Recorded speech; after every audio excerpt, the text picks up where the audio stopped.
ओम शांति। आज है 11 सितंबर, शिव बाबा की साकार मुरली। आज बाबा कहते हैं, मीठे बच्चे अब नाटक पूरा होता है, घर चलना है। कहाँ चलना है? घर चलना है। इसीलिए इस शरीर रूपी कपड़े को भूलते जाओ, अपने को अशरीरी आत्मा समझो। प्रश्न, कौन सा वंडरफुल खेल संगम पर ही चलता है, दूसरे युगों में नहीं? उत्तर, फारकती दिलाने का। राम रावण से फारकती दिलाते हैं। कौन दिलाता है? राम, यानी शिव बाबा। रावण फिर राम से फारकती दिला देते हैं। यह खेल बड़ा वंडरफुल है। बाप को भूलने से माया का गोला लग जाता है। इसीलिए बाप शिक्षा देते हैं, बच्चे अपने स्वधर्म में टिको। देह सहित देह के सभी धर्मों को भूलते जाओ। याद करने का खूब पुरुषार्थ करो। देही अभिमानी बनो। तो दो चीजें बाबा ने दी हैं, एक तो याद करना है, दूसरा देही अभिमानी बनना है। गीत है जो पिया के साथ है, उनके लिए ही बरसात है ना। ओम शांति। मीठे मीठे बच्चों ने नंबरवार पुरुषार्थ अनुसार गीत सुना। हर एक बात में नंबरवार कहा जाता है, क्योंकि यह कॉलेज है अथवा यूनिवर्सिटी कहो। साथ साथ सच्चा सत्य का संग भी है। सत्य कहा जाता है एक को, वह एक ही बार आते हैं। अब इस समय तुम सच सच कहते हो कि हम सत्य के संग में हैं। तुम ब्राह्मण ही उस सत्य कहने वाले ज्ञान सागर के सम्मुख बैठे हो। गाया भी जाता है जो पिया के साथ है, उनके लिए ही ज्ञान की बरसात है। पिया पिता को कहा जाता है। पिया पिता को कहा जाता है। तुम बच्चों ने सम्मुख पिया की ज्ञान बरसात है। तुम बच्चे जानते हो, बरोबर ज्ञान सागर पतित पावन अब हमारे सम्मुख हैं। हम पतित से पावन व कांटों से फूल बन रहे हैं। फूल बन जाएंगे, फिर ये शरीर नहीं रहेगा। कली भी आहिस्ते आहिस्ते खिलती जाती है, फट से खिल नहीं जाती। खिलते खिलते फिर कंप्लीट फूल बन जाती है। अभी कोई भी कंप्लीट फूल नहीं बने हैं, वह तो कर्मतीत अवस्था हो जाती है। देही अभिमानी तो अंत में ही बनना है। अभी तुम सबका पुरुषार्थ चल रहा है। बाप है पारलौकिक पिता। बाप क्या है? पारलौकिक पिता। यह दोनों संगम युग के अलौकिक माता पिता ठहरे। कोई कांटे भी हैं, कोई कली भी हैं। क्या कह रहे हैं बाबा? कि कोई कांटे भी हैं, कोई कली भी है। कली को खिलने में टाइम लगता है। तुम सब नंबरवार कलियां हो, फूल बनने वाले हो। कोई अच्छी रीति खिले हैं, कोई आधा खिले हैं। एक दिन कंप्लीट भी जरूर खिलेंगे। बगीचा तो है ना, जानते हो, हम कांटों से कली तो बने हैं, फिर फूल बन रहे हैं, पुरुषार्थ कर रहे हैं। कोई तो कली ही खत्म हो जाती है, कोई थोड़ा खिलकर खत्म हो जाते हैं। माया के बड़े भारी तूफान आते हैं, सेंटर्स खोलते भी। माया के बड़े भारी तूफान आते हैं, सेंटर खोलते भी। कोई कोई खत्म हो जाते हैं, गिर पड़ते हैं।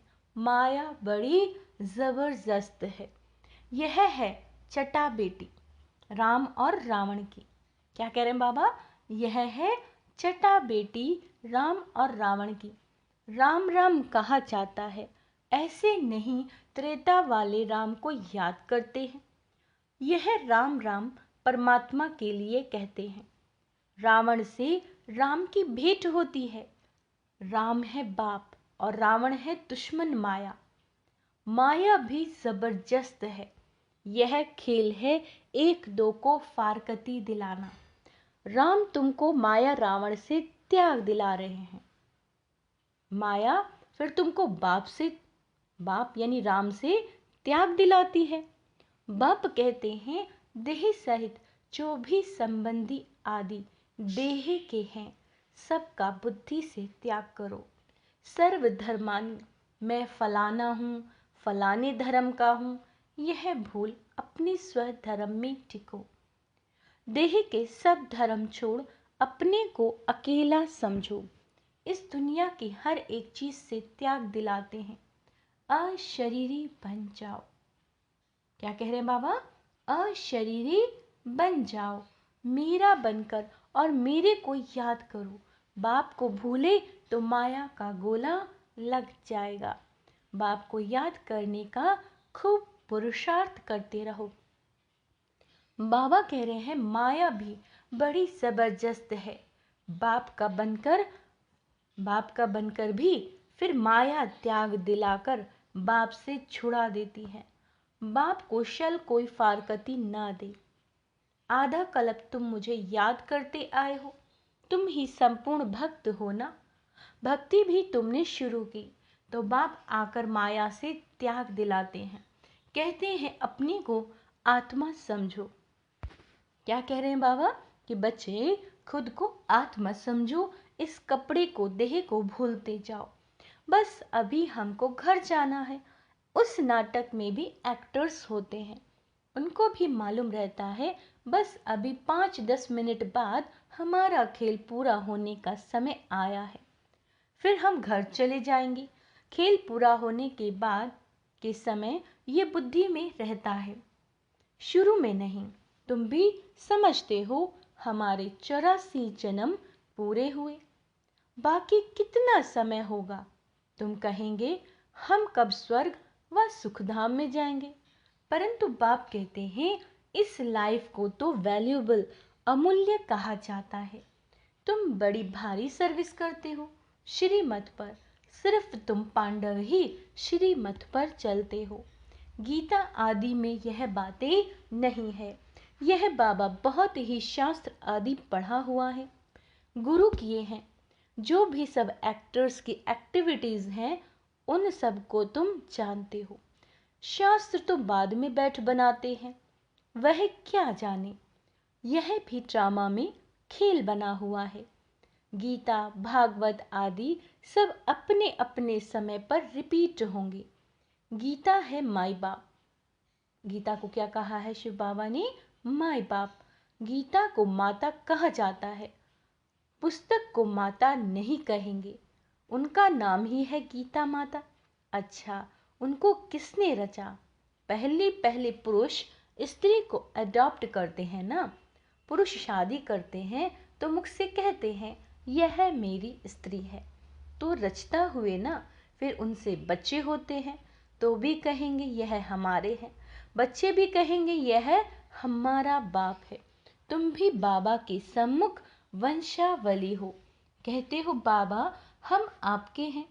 इतना समय हम माया की मत पर चलते आए, अभी आपकी मत पर चलेंगे। माया कोई मुख से मत नहीं देती, एक्ट ऐसे करते हैं। यहाँ तो बाप मुख से बैठ समझाते हैं। तुम सब भारतवासी हो, जानते हो कि भारत ही सिरताज था। अभी दोनों ताज नहीं हैं, न होली न अनहोली, न होली न अनहोली। गाया जाता है हर होलीनेस हिज होलीनेस। स्त्री पुरुष दोनों को कहते हैं। सन्यासियों को हिज होलीनेस कहते हैं, परंतु निवृत्ति मार्ग है नहीं। प्रवृत्ति मार्ग में तो स्त्री पुरुष दोनों पवित्र रहते हैं। सो तो सतयुग में दोनों पवित्र होते ही हैं, जिसको कंप्लीट पवित्र कहा जाता है। आत्मा और शरीर दोनों पवित्र रहते हैं। यहाँ पतित दुनिया में दोनों पवित्र तो हो न सके। तो अभी तुम बाप की सम्मुख सुन रहे हो, जिसको ज्ञान बरसात कहा जाता है। वह है विष की बरसात, और ये है ज्ञान अमृत की बरसात। गाते हैं ना अमृत छोड़ विष काहे को खाएं, अमृत छोड़ विष काहे को खाएं। तुमको अब ज्ञान अमृत मिला है। भक्ति मार्ग में तो ऐसे ही सिर्फ गाते रहते हैं, अभी तुमको प्रैक्टिकल में ज्ञान अमृत मिलता है। इससे ही अमृतसर नाम पड़ा। बाकी तालाब तो ऐसे बहुत हैं, मानसरोवर भी है ना। मानसरोवर मनुष्यों का सरोवर तो वह है नहीं, यह है ज्ञान अमृत का सरोवर। इनको ज्ञान मानसरोवर भी कहा जाता है, ज्ञान सागर भी है। अच्छा, बाबा कहते कोई नदियां हैं और कोई कौनलास, कोई टुबके, है ना, झील भी हैं, छोटे छोटे भी होते हैं, नंबरवार है ना। बच्चे समझ गए हैं, कल्प पहले भी बाप ने समझाया था, फिर अब समझा रहे हैं। तुम निश्चय करते हो हम बाबा से राजयोग सीख रहे हैं, जिससे कल्प पहले भी हम स्वर्ग के मालिक बने थे। प्रजा भी कहेगी हम मालिक थे। भारतवासी कहते हैं ना, हमारा भारत सबसे ऊंचा था, अभी हमारा भारत सबसे नीचे है। हमारा भारत बहुत श्रेष्ठाचारी था, अब हमारा भारत बहुत भ्रष्टाचारी हो गया है। और कोई खंड के लिए ऐसे नहीं कहेंगे। सभी धर्म वाले भी जानते हैं कि भारत प्राचीन था, तब हम लोग नहीं थे। सतयुग में जरूर सिर्फ भारतवासी ही होंगे। गाते भी हैं, क्राइस्ट से 3000 वर्ष पहले भारत ही था और कोई धर्म नहीं था। नई दुनिया में नया भारत था, अभी पुराना भारत है। भारत हेवन था, परंतु किसकी बुद्धि में पूरा बैठता नहीं है। बाबा कह रहे हैं यह तो बहुत सहज समझने की बात है। बाप तुमको समझा रहे हैं, तुम प्रैक्टिकल में कर्तव्य कर रहे हो। अंडरलाइन करेंगे, बाबा कह रहे हैं तुम प्रैक्टिकल में कर्तव्य कर रहे हो। नंबर वार पुरुषार्थ अनुसार सच्चा सच्चा व्यास बनना है, सच्ची गीता सुनानी है। तुमको कोई पुस्तक आदि तो हाथ में उठाना नहीं है, तुम तो रूप बसंत हो। तुम्हारी आत्मा गीता का ज्ञान सुनती है। किससे? बाप से। तुम्हारी बुद्धि में एक ही बाप है और कोई गुरु गोसाई साधु संत आदि तुम्हारी बुद्धि में नहीं है। तुम कहेंगे हम ज्ञान सागर परम पिता परमात्मा से सुनते हैं, जिसको ही सत्य श्री अकाल कहा जाता है। अक्षर कितना मीठा है। अकाली लोग बड़े जोर से कहते हैं सत्य श्री अकाल। यहाँ तुम बच्चे ज्ञान डांस करते हो। क्या करा रहे हैं बाबा? हमें ज्ञान की डांस करा रहे हैं। इसीलिए कहा जाता है सच तो बीठो नच। सच्चे हो तो खुशी में नाचते रहो, फिर तुम वहां जाकर रास विलास करेंगे। मीरा भी ध्यान में रास आदि करती थी, परंतु उसने भक्ति की। तुम कोई भक्ति नहीं करते। दिव्य दृष्टि दाता बाप स्वयं तुमको पढ़ा रहे हैं। बहुत बच्चे साक्षात्कार करते रहते हैं तो मनुष्य समझते हैं यह तो जादू है। बच्चे पढ़ाई में घूमते फिरते हैं ना, तुम्हारे लिए भी यह खेल पाल है। यह कोई सब्जेक्ट नहीं, इनके मार्क्स नहीं, खेलने कूदने की मार्क्स नहीं होती। यहाँ भी जो इस खेल पाल में रहते हैं उनको ज्ञान की मार्क्स नहीं मिल सकती। यह तो खेल पाल है, इसको अव्यक्त खेल कहा जाता है और वह है व्यक्त खेल। यह अव्यक्त खेल है। रास आदि करने वाले को मार्क्स नहीं मिलती, इसीलिए बाबा कहते ध्यान से ज्ञान अच्छा है, श्रेष्ठ है। ध्यान तो सिर्फ एम ऑब्जेक्ट का साक्षात्कार है। यह है ही राजयोग। तुम, बाबा कह रहे हैं, एम ऑब्जेक्ट बुद्धि में है, वह तो इन आंखों से देखते हैं हम फलाना बनेंगे। यहाँ तो यह तुम्हारी है भविष्य की एम ऑब्जेक्ट, प्रिंस प्रिंसेस बनना, फिर तुम महाराजा महारानी बनते हो। बिगर एम ऑब्जेक्ट अगर कोई कॉलेज में बैठे तो उनको क्या कहेंगे? क्या कहेंगे? भारत में और जो सत्संग हैं उनमें कोई एम ऑब्जेक्ट नहीं। इसको यूनिवर्सिटी भी कह सकते हैं, पाठशाला भी कह सकते हैं। सत्संग को कभी पाठशाला नहीं कहा जाता। तुम बच्चे जानते हो हम पतित पावन गॉड फादरली यूनिवर्सिटी में पढ़ते हैं। सारी यूनिवर्स को तुम पवित्र स्वर्ग बनाते हो, अपने लिए ही इस यूनिवर्स को स्वर्ग बनाते हो। जो बनाएंगे, क्या कह रहे हैं बाबा, जो बनाएंगे वही फिर राज्य करेंगे। ऐसे तो नहीं सब स्वर्ग के मालिक बनेंगे। जो पूरे नरकवासी हैं, जिन्होंने द्वापर से भक्ति की, वही स्वर्गवासी होंगे। बाकी सब मनुष्य सरसों मिसल पिसकर खत्म होंगे। आत्माएं वापस बाप के पास जाएंगी। कितना बड़ा विनाश होगा। अभी तो बहुत प्रजा है, कितना बैठ गिनेंगे, एक्यूरेट गिनती कर न सके। दुनिया में कितने मनुष्य हैं, ये सब खत्म हो जाएंगे। बच्चों को बनाना ट्री का भी मिसाल बताया है। कलकत्ते में बहुत बड़ा झाड़ है, उसमें फाउंडेशन है, थुर है नहीं, बाकी सारा झाड़ खड़ा है। अभी बाबा कह रहे हैं देवी देवता धर्म भी है, परंतु उसका जो नाम है वो प्रायः लोप हो गया है। ऐसे नहीं कहेंगे कि फाउंडेशन है ही नहीं। बाबा कह रहे हैं सड़ा हुआ भी कुछ न कुछ निशान तो होगा। प्रायः लोप का अर्थ ही है बाकी थोड़ा रहा। चित्र है भारत में लक्ष्मी नारायण राज्य करते थे। यह तो बड़ा सहज है। बाबा कहते हैं परंतु माया रावण बुद्धि को ताला लगा देती है। परम पिता परमात्मा है बुद्धिमानों की बुद्धि। क्या है? बुद्धिवानों की बुद्धि। मनुष्यों में बुद्धि है, परंतु ताला लगा हुआ है, पत्थर बुद्धि हो गए हैं। अब बाबा फिर से तुमको पारस बुद्धि बनाते हैं, आत्मा को बनाते हैं। बुद्धि आत्मा में रहती है ना, कहाँ जाता है? तुम तो पत्थर बुद्धि, भैंस बुद्धि हो। यहाँ भी ऐसे हैं, कुछ भी समझाओ तो समझते नहीं, श्रीमत पर चलते नहीं। श्रीमत तो सदैव कहेगी बच्चे अंधों की लाठी बनो, सुनना और फिर सुनाना है। क्या कह रहे हैं बाबा? सुनना है और फिर सुनाना है। इसीलिए सर्विस में दूर जाना भी पड़ता है, एक जगह बैठ तो नहीं जाना। अभी तुम ज्ञान और योग सीख रहे हो, यहाँ तुम शिव बाबा के सम्मुख बैठे हो, सहज राजयोग सीख रहे हो वर्षा लेने के लिए। तुम आए हो विष्णुपुरी की राजधानी लेने के लिए। विष्णु की विजय माला बनेगी। अभी तुम ड्रामा के राज को अच्छी रीति समझ गए हो। तुम जानते हो बरोबर टीटी सावरंटी थी। सतयुग आदि में राजा रानी थे। अभी कलयुग अंत में तो राजा रानी कोई भी कहला नहीं सकते, परंतु गवर्नमेंट को मदद करते हैं तो फिर महाराजा का टाइटल मिल जाता है। वह गवर्नमेंट भी टाइटल देती थी, राय साहेब, राय बहादुर आदि। अभी तो तुमको बड़ा टाइटल मिल रहा है प्रैक्टिकल में। तुम हर हॉलीनेस हिज हॉलीनेस महाराजा महारानी बनेंगे। तुम पर डबल ताज है।